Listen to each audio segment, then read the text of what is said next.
All right. Well, hello, everyone, and welcome to my final oral review.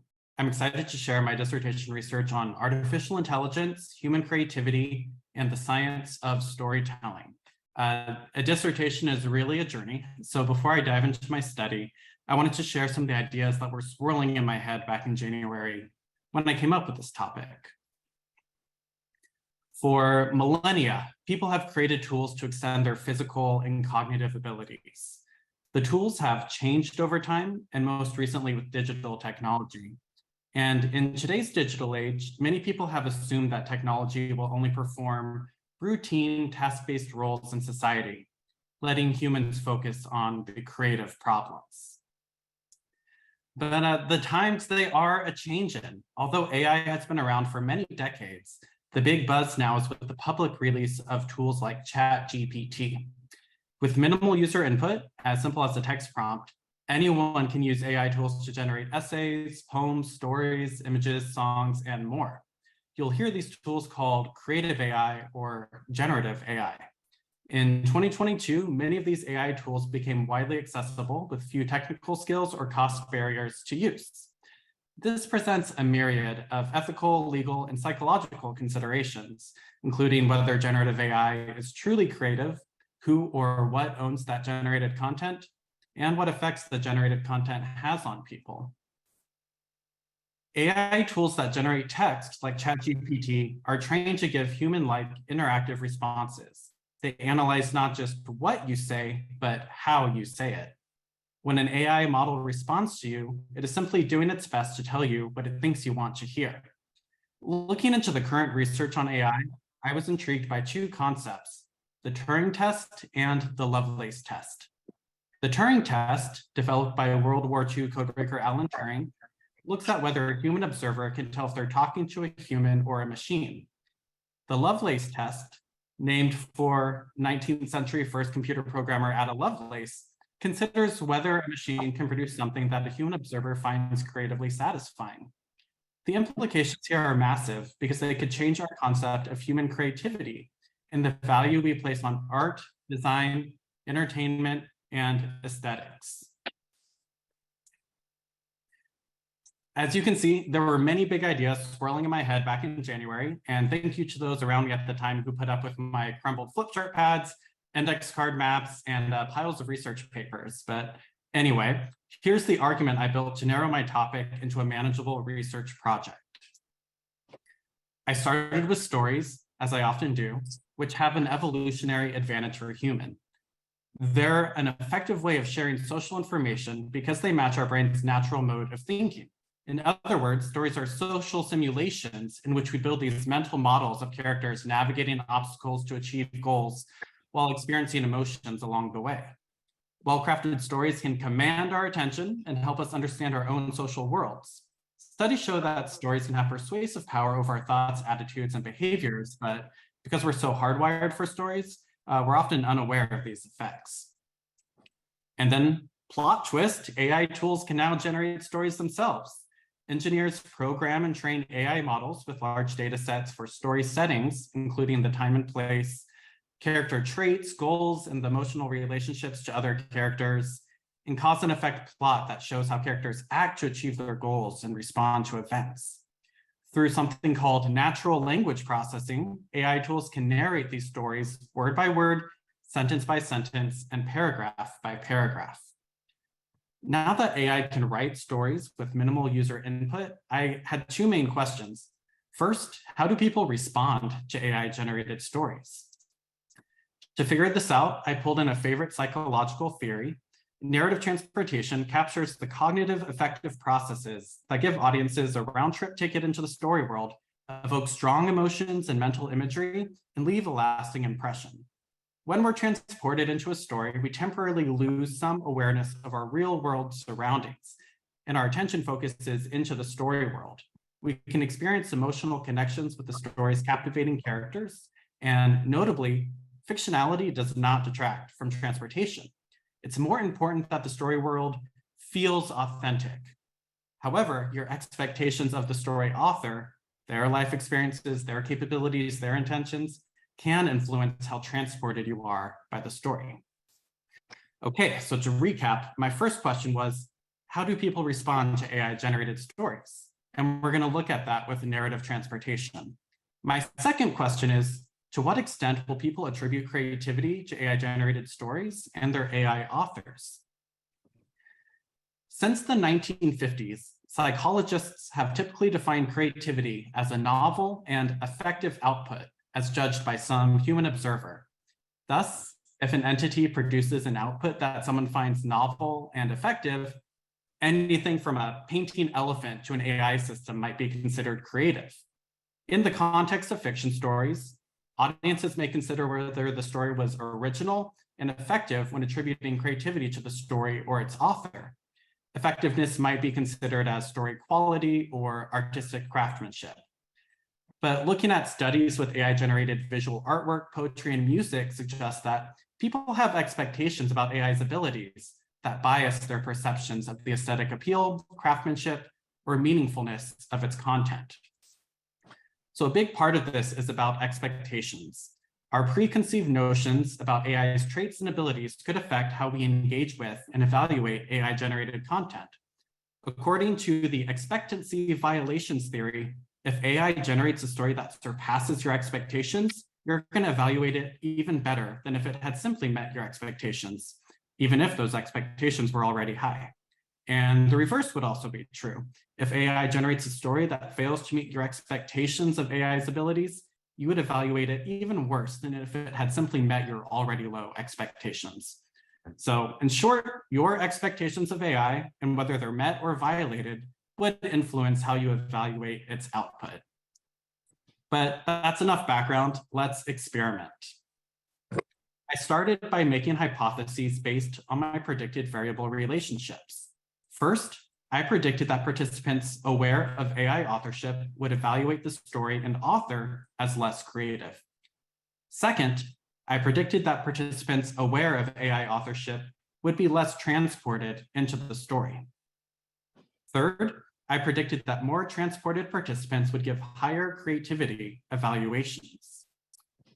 Fourth, I predicted that participants made aware of AI authorship before the story would be less likely to have their expectations exceeded because they were going to scrutinize the story more. Fifth, I predicted that participants with their expectations exceeded would give higher creativity evaluations than participants who simply had their expectations met.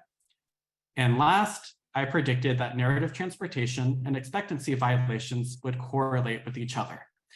That's a lot of hypotheses, but you can see how it all fits together on this variable map. Once I had this figured out, I needed my stories. And it's super simple to get stories from ChatGPT. And really fast, too. My prompt was, please write me a short story, lots of suspense, and an interesting main character with a dark secret. After ChatGPT generated a story, I prompted it to retell the story, but make it longer and add more vivid imagery and suspense. And I did this twice. Story A is about a woman whose lover with a thieving past is framed for new crimes by the corrupt town mayor. So the woman has to confront the mayor and clear her lover's name. Story B is about a man and woman helping a victim escape from a post-apocalyptic city, although they are ambushed by soldiers on the outskirts of town. Once I had my stories in place, I designed an online study using Qualtrics, a survey platform, and participants were randomly assigned to one of three groups. First, all participants were told, this is a study about readers' responses to short stories.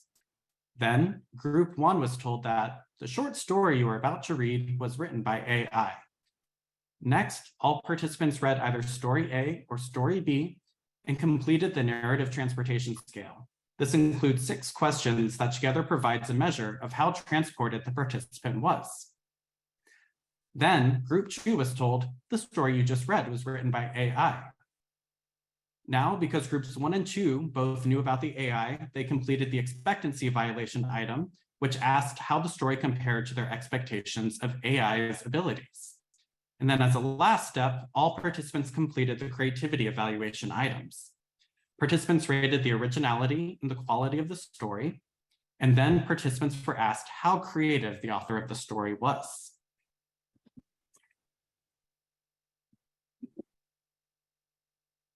"496 US adults completed the study online via Qualtrics, and Qualtrics research panels, a service I paid for, helped me recruit those participants. Potential participants who failed an attention check question or were suspected of bot activity were removed and their data was not reported to me.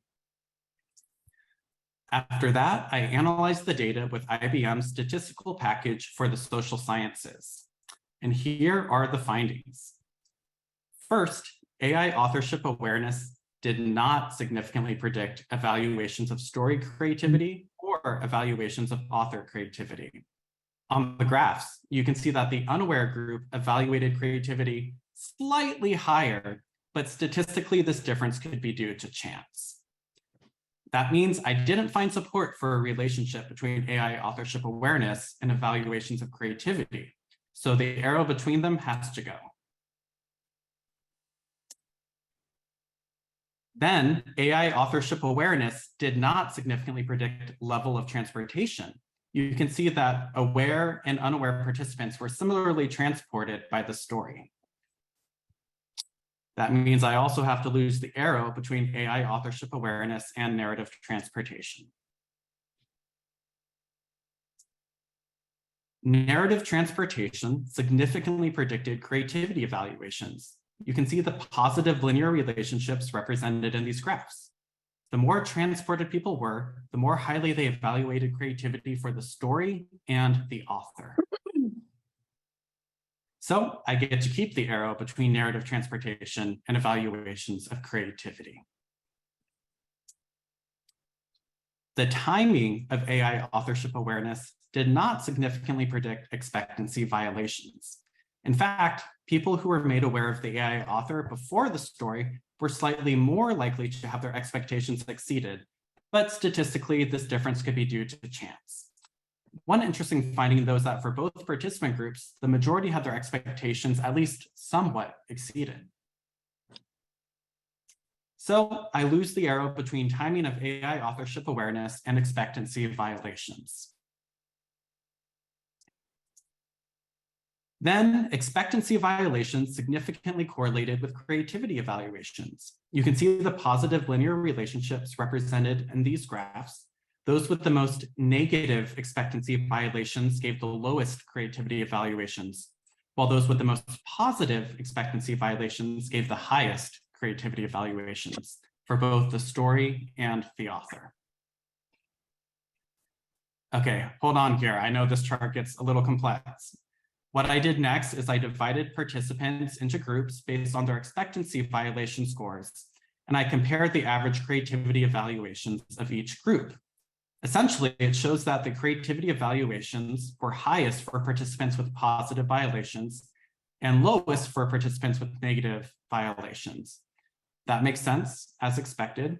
However, only the difference between positive violations and the met expectations are statistically significant. Even though we can see a difference between met expectations and the negative violations, the difference is too small to say that it wasn't just by chance.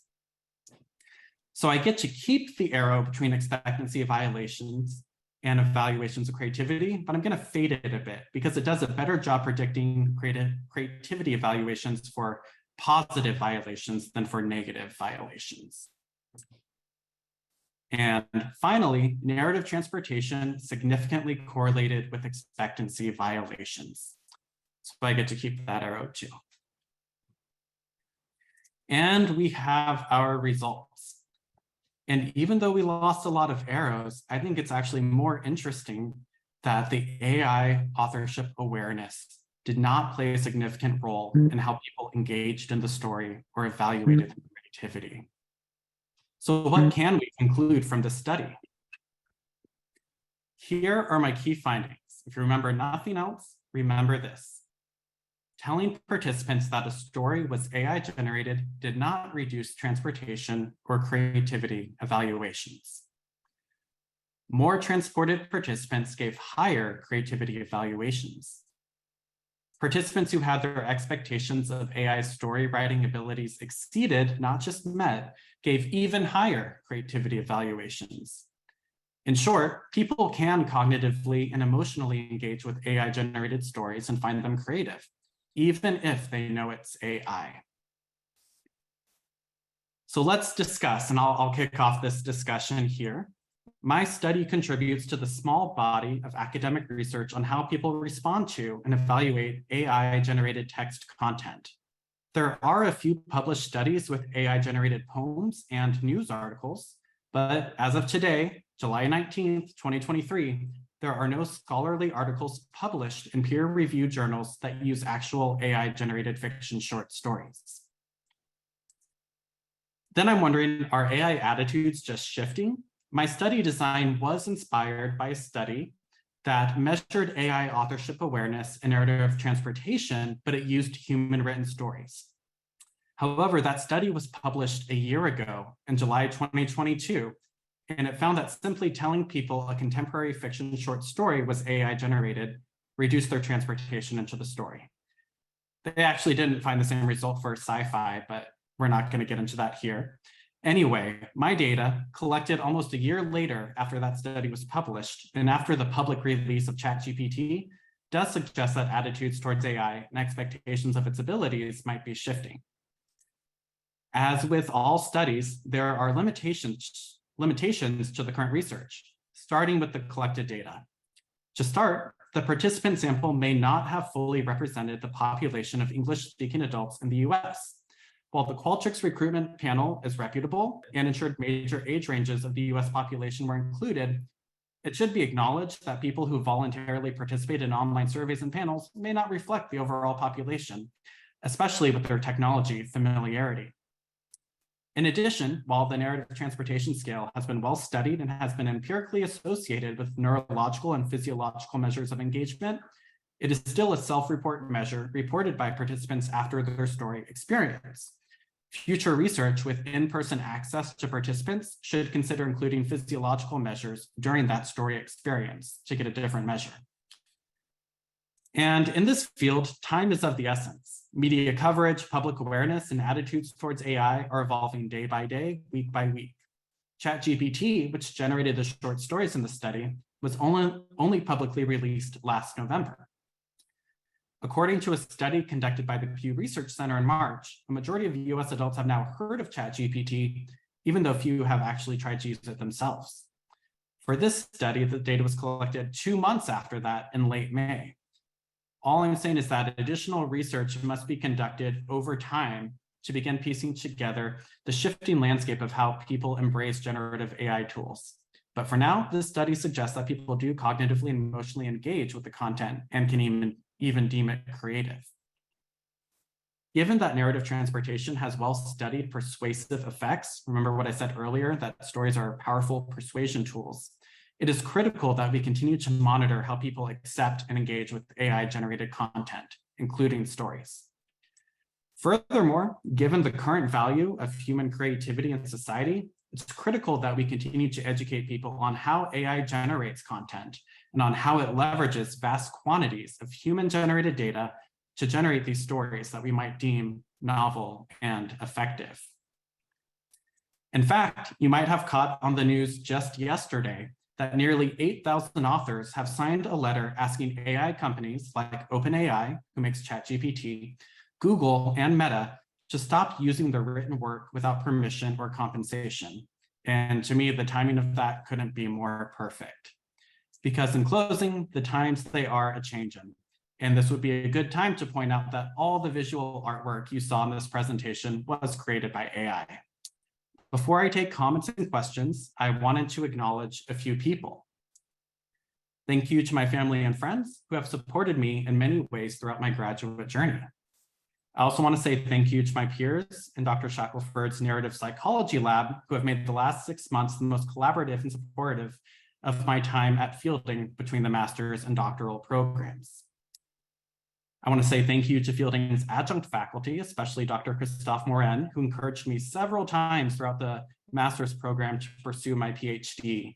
And it only took a year of sitting at home in a global pandemic to seal the deal. Thank you to my committee members, Dr. Regina Tuma and Dr. Melanie Green, who held me to the highest standards of scholarship. Dr. Tuma's research areas, including the mind in technology, were an early source of inspiration, and Dr. Green's narrative transportation theory provided a solid foundation for this research project. And finally, thank you to my advisor, Dr. Karen Shackelford, who has tirelessly provided me with invaluable feedback in several ways, none more appreciated than as a Schitt's Creek meme. And I will turn it over to my committee for comments and questions.